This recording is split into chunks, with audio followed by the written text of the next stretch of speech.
আসসালামু আলাইকুম। স্বাগতম সবাইকে। কাতলা মাছের ভীষণ মজাদার একটি রেসিপি নিয়ে চলে এসেছি। আজকে রান্না করব কাতলা মাছের কষা ঝোল। কাতলা মাছের এই কষা ঝোলটা খুবই টেস্টি হয়। রান্নাটাও একেবারে সহজ, কমন একটি রান্না। কম বেশি এই রান্নাটা সবাই করতে পারে। আমি যেভাবে রান্না করেছি সেই রেসিপিটাই আপনাদের সাথে শেয়ার করলাম। আশা করছি আপনাদের ভালো লাগবে। প্রথমে আমি মশলাটা রেডি করে নেব, আর মশলাটা ব্লেন্ডারে ব্লেন্ড করে নিয়েছি। চাইলে এটা শিলপাটায় বেটে নেওয়া যাবে। এখানে মিডিয়াম সাইজের 3টা পেঁয়াজ কেটে নিয়েছি। আর দিয়ে দেব কয়েক কোয়া রসুন, আর দিয়ে দেব আদা।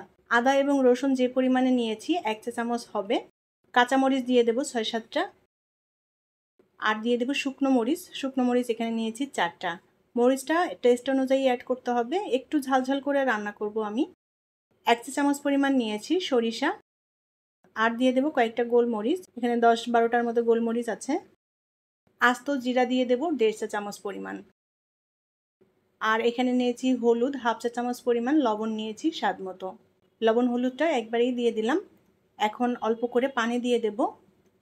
এবার মশলাটাকে একটা মিহি পেস্ট করে নেব। মশলাটা আমি পেস্ট করে নিয়েছি। এখন এই মশলাটা দিয়েই আমি রান্নাটা করে নেব। আর মশলাটা আগে থেকেই রেডি করে নিলাম একবারেই, এতে করে রান্নাটা সহজ হয়ে যাবে। রান্নার জন্য আমি এখানে কাতল মাছ নিয়েছি আর গাদা পেটি সহ নিয়েছি মাছগুলো। খুব ভালোভাবে ধুয়ে পরিষ্কার করে নিয়েছি মাছ। আর আজকের এই কাতলা মাছটা আমি কষিয়ে তারপরে ঝোলটা রান্না করব। প্যানে আমি 2 টেবিল চামচ পরিমাণ তেল দিয়ে দিলাম। এখন এই তেলের মধ্যে আমি পেস্ট করা মশলাটা দিয়ে দেব। মশলাটা দিয়ে এখন সুন্দর করে কষিয়ে নিতে হবে। এই মশলাটা যত ভালো কষানো হবে মাছের টেস্টটাও বাড়বে। চুলার আঁচ অল্প রেখে কষিয়ে নেব, বারে বারে নেড়ে চেড়ে দিতে হবে যেন মশলা পুড়ে না যায়। একটু পানি দিয়ে দিলাম মশলা সুন্দরভাবে কষিয়ে নেওয়ার জন্য।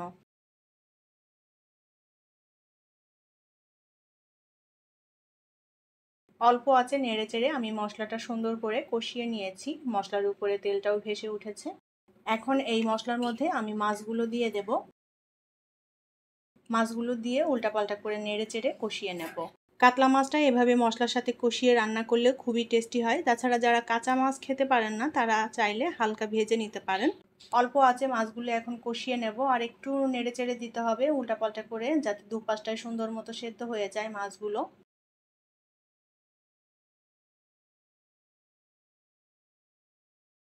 মশলার সাথে মাছগুলো আমি সুন্দর করে কষিয়ে নিয়েছি। মশলাটাও বেশ ভাজা ভাজা হয়ে গিয়েছে। এখন পরিমাণ মতো করে ঝোলের পানি দিয়ে দেব। আমি একটু ঘন ঝোল রাখবো, সেভাবে পানি দিয়ে দিলাম। ঢেকে দিয়ে রান্না করে নেব। 7-8 মিনিট ঢেকে দিয়ে রান্না করে নিয়েছি। আর মাছের ঝোলটাও টানিয়ে নিয়েছি যতটুকু রাখতে চাই। কাতলা মাছের কষানো ঝোল রান্না করা হয়ে গিয়েছে। চুলার সুইচটা আমি অফ করে দিয়েছি। এবার ঢাকনা দিয়ে ঢেকে আমি চুলার উপর এভাবে কিছুক্ষণ বসিয়ে রাখবো মাছটা।